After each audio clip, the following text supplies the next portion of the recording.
is on page 5 of the Nation newspaper. So people, I don't know, well, people that are packing load for people to the abroad, they should just be very careful in this time now. When you're traveling, just go with your own thing. Help me send something to somebody. I mean, no. Help me carry I think something. that era has gone. The era of Mm, people to send things or collect things from people. Unless mm, there are people you know, or maybe your immediate family, and you're completely sure of what they're sending going to you to help live at peace. mm, But not at the airport where you just see somebody. I'll be looking for that kind of thing. People mm, are running into trouble mm, trying to help. mm. All right, then more details on page 5. Moving on now, we also have here IPMAN, that's Independent Petroleum Marketers Association of Nigeria, to in move to end product shortage. So the story is on page 8 of the Nation newspaper, and what that particular report is telling us is that members of IPMAN are to get supply from directly from NNPCL. So details of a major understanding between NNPCL and marketers came as stakeholders, stepped up efforts to end the lingering shortage. The what the report is saying that there have been an improvement in petrol supplies, and queues have been thinning out, mostly at stations owned by Major Oil Marketers Association of Nigeria.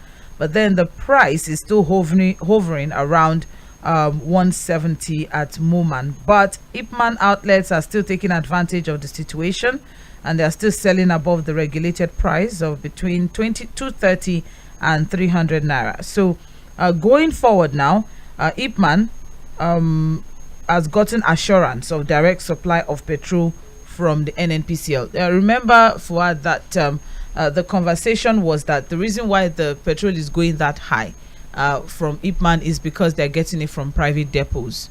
Okay, so this report is now telling us that they're going to be getting it directly from NNPCL.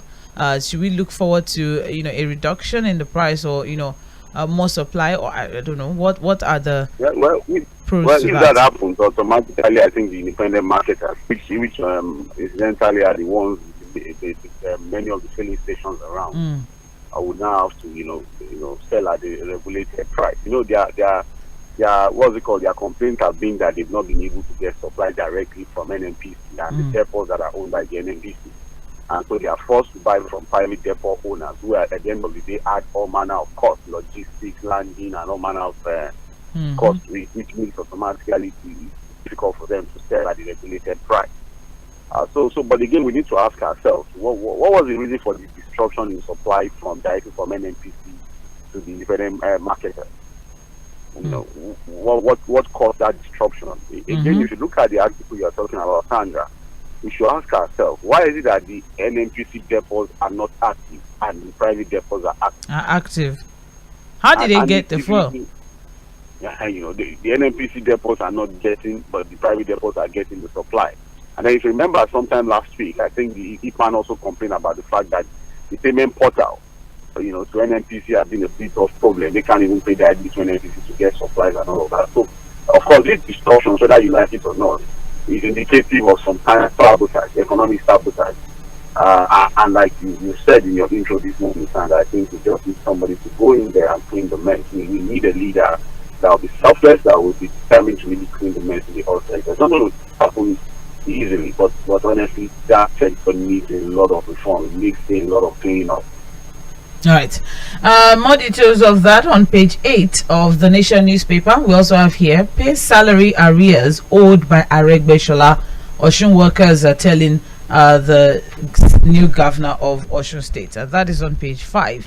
So what we have is that Osun State workers under the aegis of All Nigeria Confederation of Principals of Secondary Schools, okay, ANCOPS, has appealed to Governor Demola Adeleke to offset the salary owed its members by the Rauf Aregbesola administration. That's about 2 administrations ago, I think. And they spoke, in Osogbo at the 32nd Annual Congress and Presentation of Educational Blueprint to the governor. All right. And they're appealing now that on behalf of teachers in the state for the payment, as well as the need to offset 29 months half salaries owed by the Aregbesola administration. Okay, so I know you always mention that that during the Aregbesola time people were getting half payment. He called it modulated salary. Modulate is okay. That was very responsible at that time, really, Sandra. That was the period of modulated salary in the state, and I was thinking that maybe the Oyetola administration would have done, somehow maybe stagger the payment, and I would have been able to clear it up. But again, I don't know if something like the Leleke would have what it takes to do. Again, 39 months after 29 months, so well, we'll see what the governor will do about it. That's a lot of money. That's a lot of money, and I don't think it's going to make that a priority at this time. That's very unfortunate. You'll probably be looking at him forcing paying salary, regular salaries of workers at this time, not owing, before he begins to think about backlogs and salaries being owed in the past. But we need to mention that was a period where Aregbesola really was doing something that was completely responsible. How do you pay people modulated salary? And that was what he did.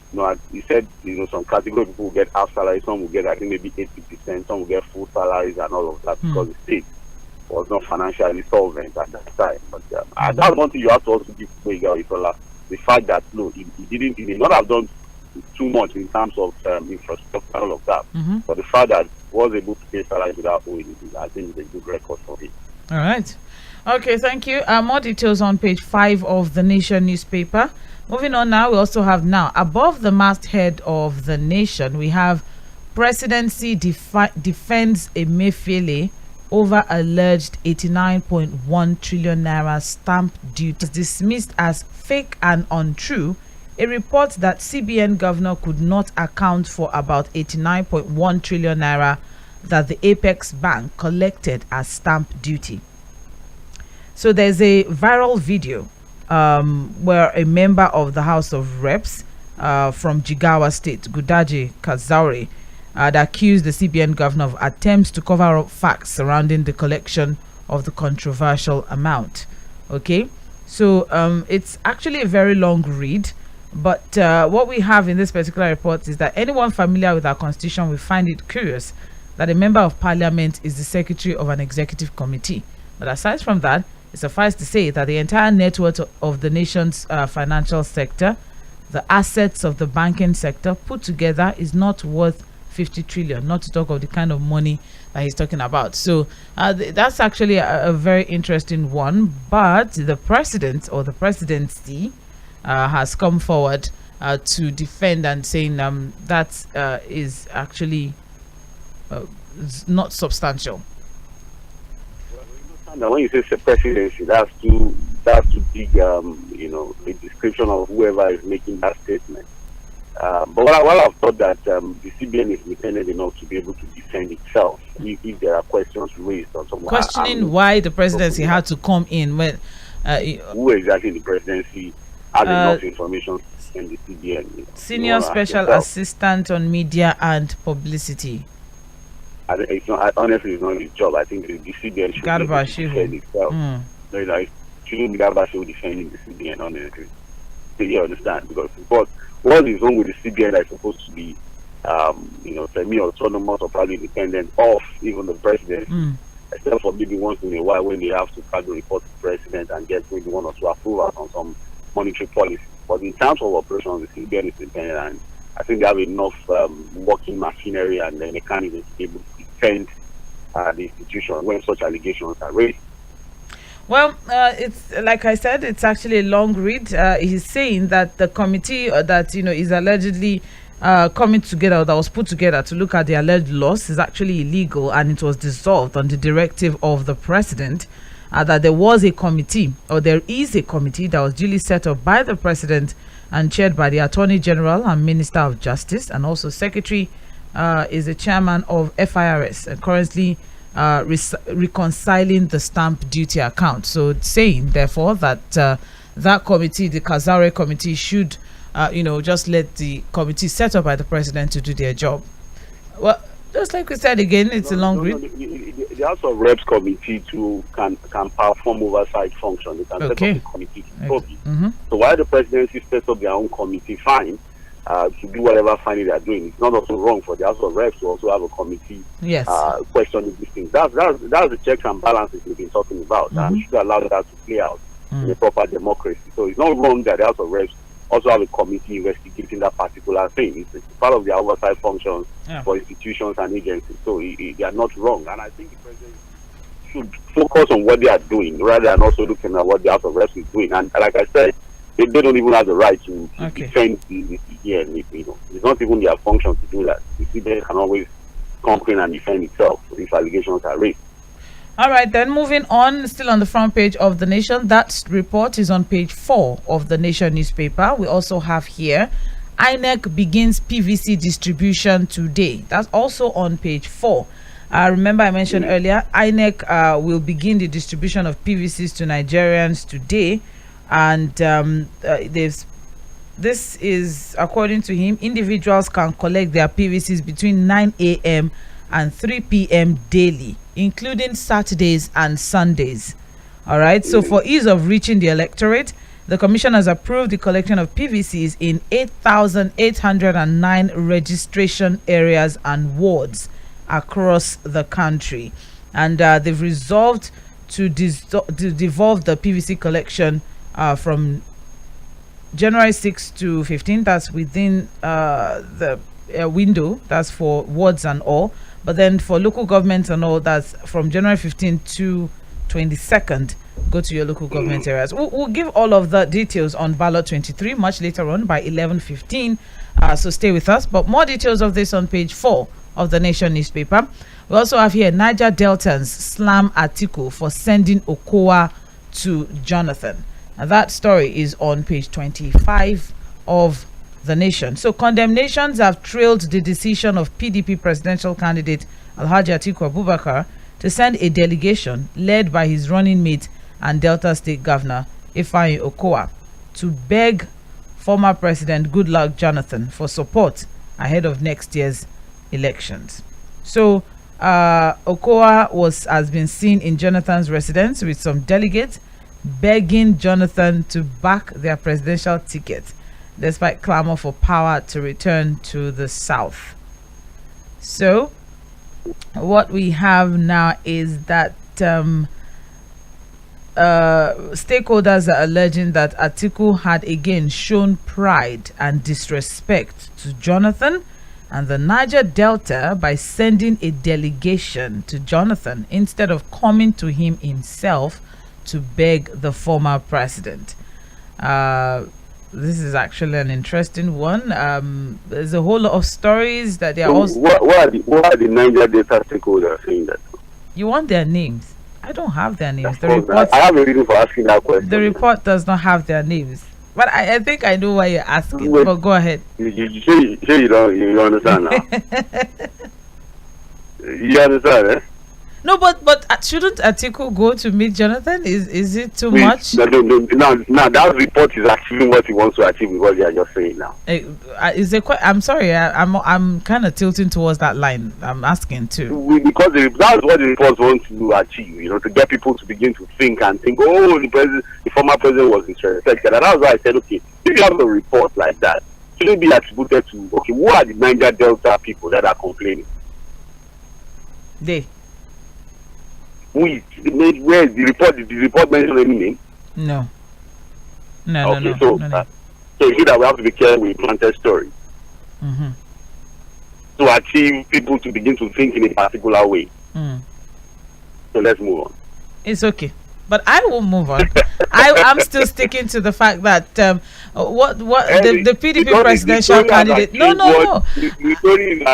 I'm still going to stick with the fact that the PDP presidential candidate always seems to send delegates ahead of him to go and do things. I mean, with the case of the Wike, the Wike case is also in perspective. But then let's not blow too much steam over that particular one. I won't fall for that story. All of us are falling. You are trying so hard to stand. It's okay.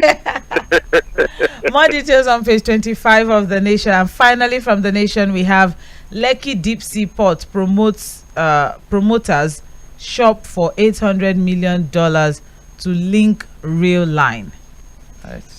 Getting a little bit uncomfortable. Okay, so that story is on page 7 of the Nation newspaper. Very quickly, promoters of Lekki's deep sea port in Lagos State need $800 million to link the multi-billion naira project to the rail line in the country.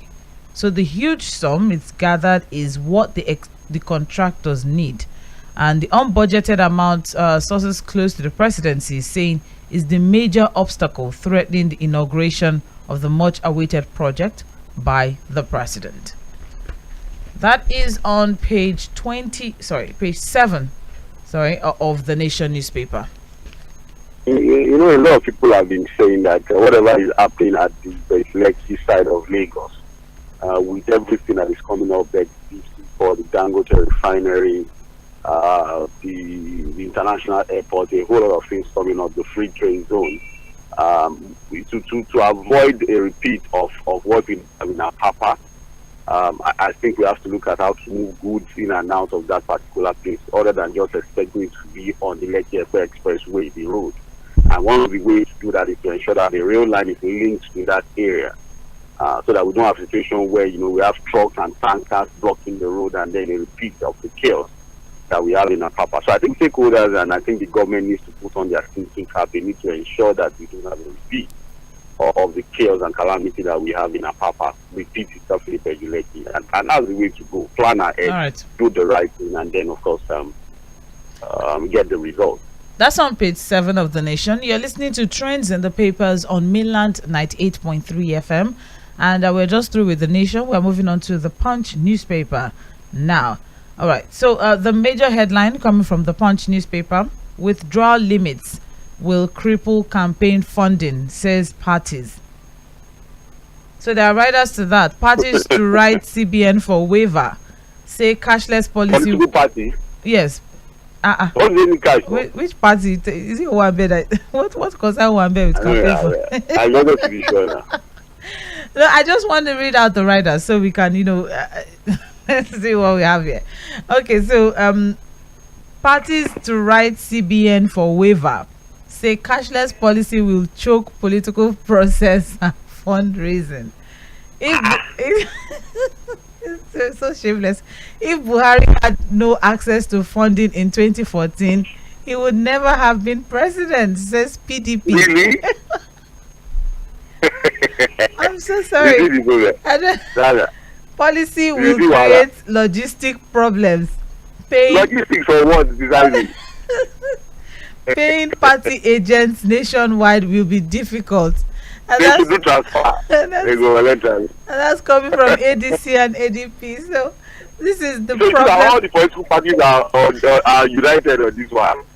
This is the problem of the political parties as regards the withdrawal limits. This is their own problem. Nobody is thinking as regards the POS operators and how they are supposed to do, banks for banking for the bank.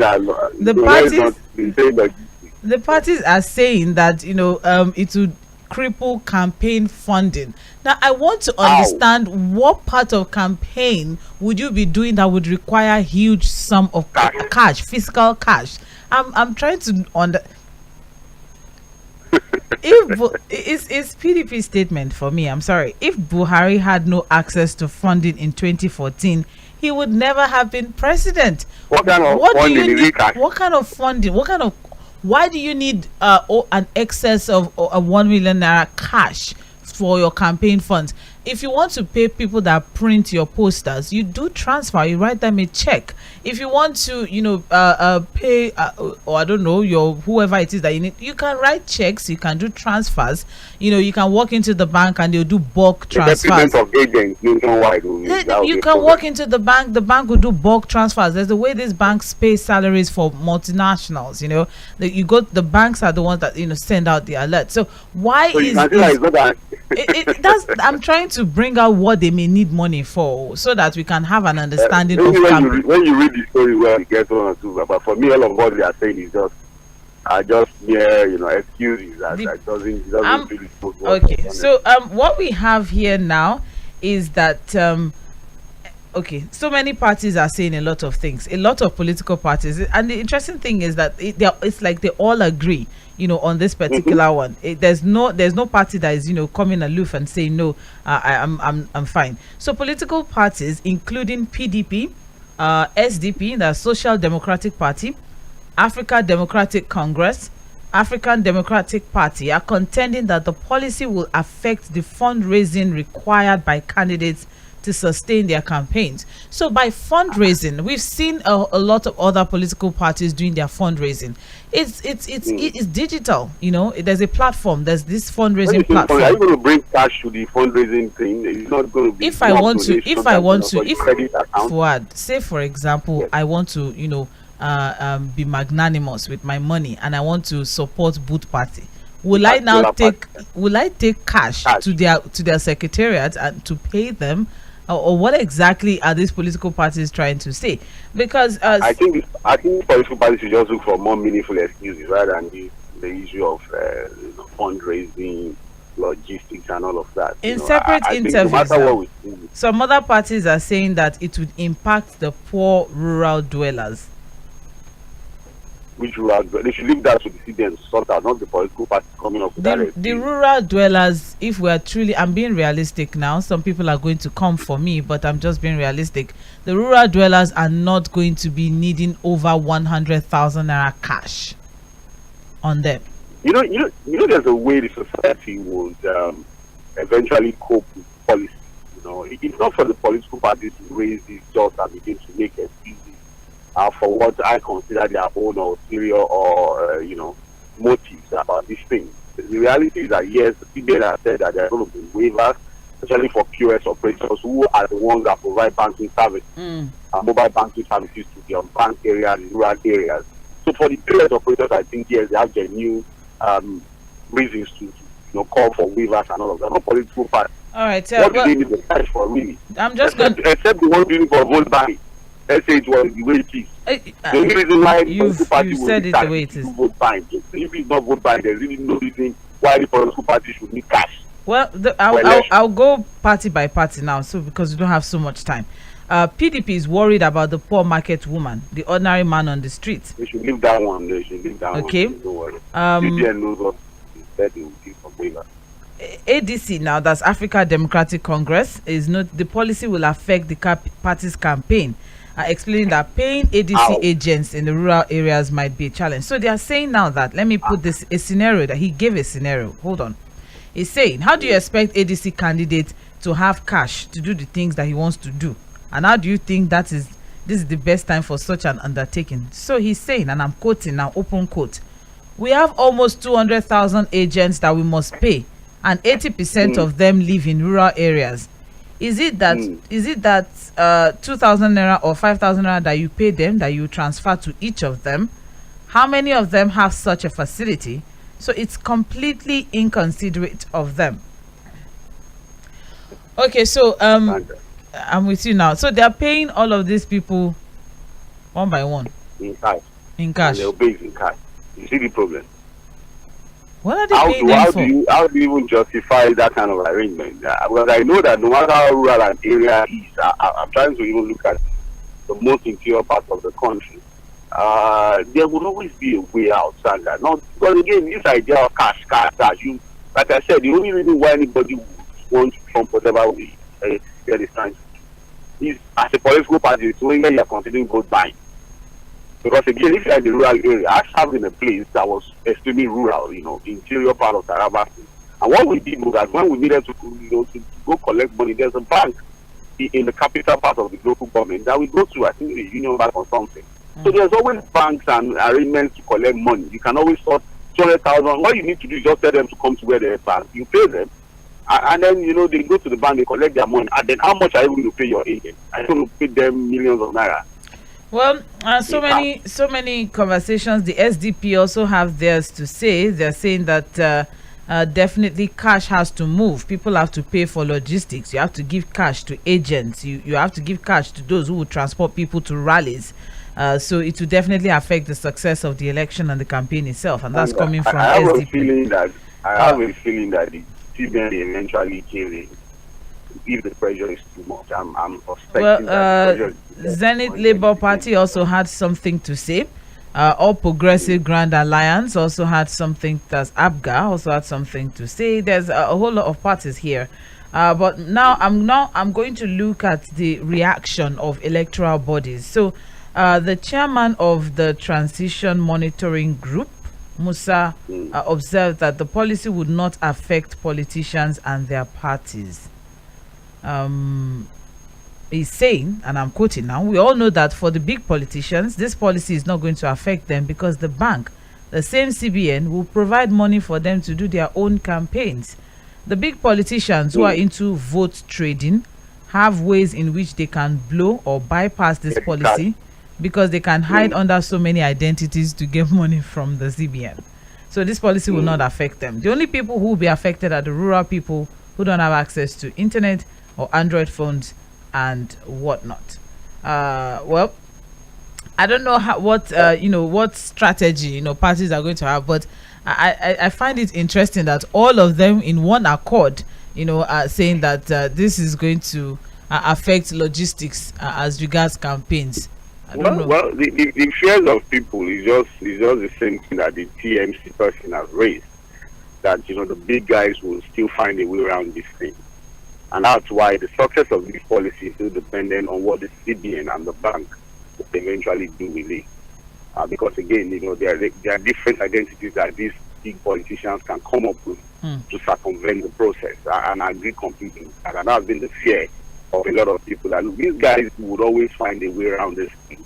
And so it means that the CBN, our banks, and all of the financial institutions will give up. But if truly these policies don't work. But as I was feeling, again, I don't know that the way the political parties, the way the politicians are saying it, the Senate and the reps are still debating the issue.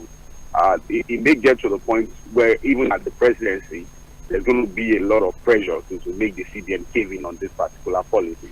Well, we'll be waiting to see how that goes. That's on page 2 of the Punch newspaper. We also have here NNPC raises major oil marketers from 7 to 27. So that's 20 extra. And that report is on page 44. There's not much time. So very quickly, NNPCL has raised the number of major oil marketers as part of measures to tackle the lingering fuel scarcity in the country. All right. The names are there. The decision to do that is also there.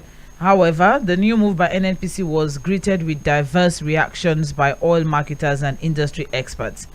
While some said it was aimed at boosting fuel supply across the country, others stated that the development would not have any impact on the fuel supply situation. So with the upgrade of the stations to major marketer status, the firms will now get products directly from NNPC at the regulated price of 148 naira per litre. So, do you think this will be a good one? Just very quickly, a good one as regards, oil distribution in the country or not? What benefits that you get if you move from the more people you have, the more people that can supply. So, because I would expect that for you to move up the ladder of being a major oil market, I mean, probably look at the number of filling stations, like outlets you have across the country. Okay, all right. And all of that. But you don't really want a situation where there are preferential treatment. Then you need to ask yourself who is in charge of this upgrade. Are we being transparent about it and all of that? If it's done transparently, yes, probably there will be more supply in the oil sector. I think we need a more holistic solution to the issues of disruption, to the issues of supply, to major oil marketers. Their names are in the papers. For people who are interested in the new major oil marketers, yeah. Well, that's on page 44 of the Punch. Also moving on, 0.18 million barrel per day, the highest we've had in 7 months. That's on page 29. We don't try, at least that we crossed the 1 million barrel per day production. Hallelujah. You know, we're supposed to be doing 2 million, yeah? Mm-hmm. But at least if we can do 1 point something, so there's hope that we can get to 2 million barrels per day, which is the quota that the OPEC are giving to us. But at least it's a good one that it will move past it. Because I think initially we're doing like, how many thousand barrels that were we doing in a day? 455. Imagine yourself. So, So at least thank God that we're able to move past the 1 million barrels per day production. So well, story is on page 29. We also have here 33 states lack landfills, dispose waste openly. That says a report. That is on page 36 of the Punch newspaper. We also have here 439 foreign trained doctors failed assessment exam. And that's one from MDC, and that's on page 16 of the Punch newspaper. I also have here debt servicing to gulp 126% of the revenue of 2023. And 126, I was like, really? All the money that we have made and more. That is what well, bless you for that that explanation. So, it's all the money that we're going to make and more, and additional 3%. That is what.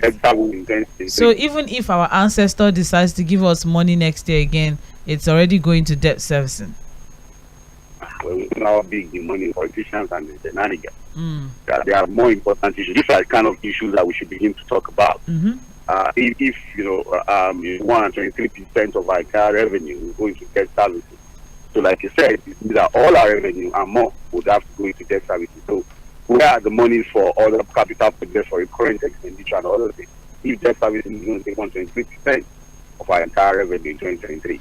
All right, that's on page 29. That's on page 29 of the Punch newspaper. Very quickly, we still have 2 more papers. I don't know how we're going to rush through, but I will do my best. You're still listening to Trends in the Papers on Mainland 98.3 FM, and we're on to Vanguard newspaper now.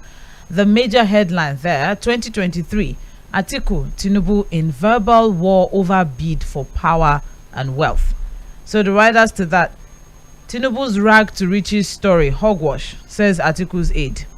My experience, democratic credentials prepared me for presidency, says Atiku. Why Tinubu is not fit to be Nigeria's president? Beware of Atiku's sugar-coated promises, said Tinubu. Says I'll be a fair and just president to Nigerians. Vows to end poverty and insecurity. So that's just the back and forth between presidential candidates of PDP and APC. And that is on page 5 of Vanguard newspaper. Moving on now, we have here anti-thuggery committee demolishes APC campaign office in Gusau. And that is on page 25 of Vanguard newspaper.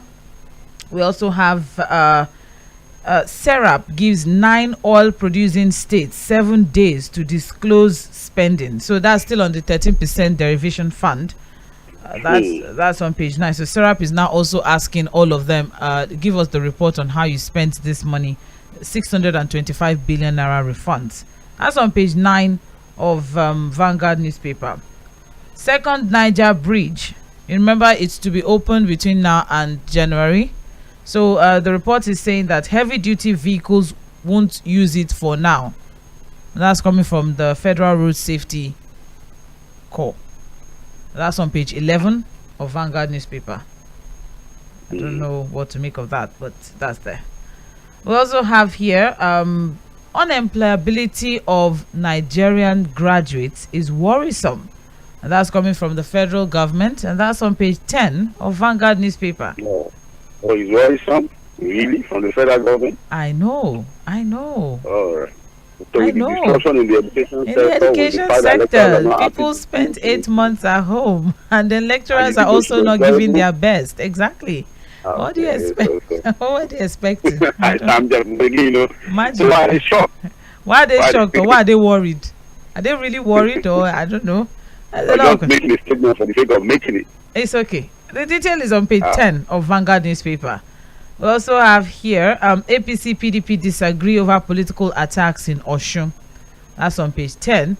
We also have here $2 billion trapped funds. Operations of more foreign airlines under threat. That's still a problem. Unresolved. Not much attention paid to it. That's on page 8 of Vanguard newspaper. Niger Delta groups sue Buhari and others over NDDC board as Warri Council of Chiefs urges president to recall fresh list. That is on page 12 of Vanguard. There's always been a problem with the result of the NDDC. I really don't know. I think they have circulated ways of getting the members appointed.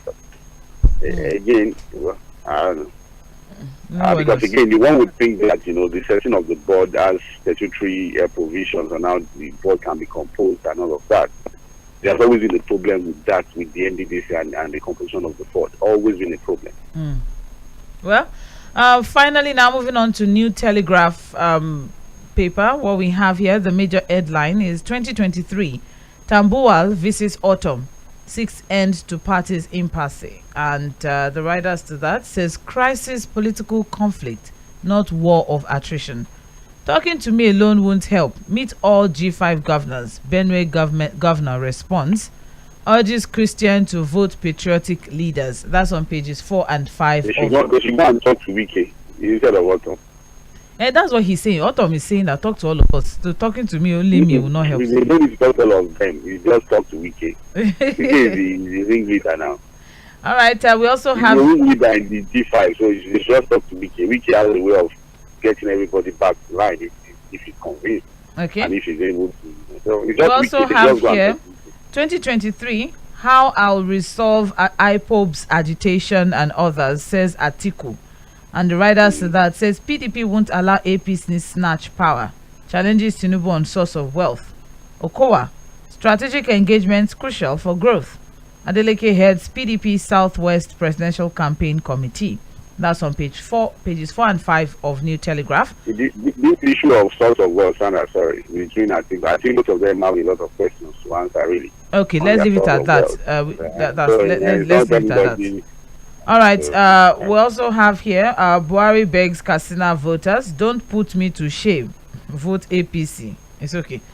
All right. So that's now emotional, campaign. Now that's on pages 3 and 4 of New Telegraph.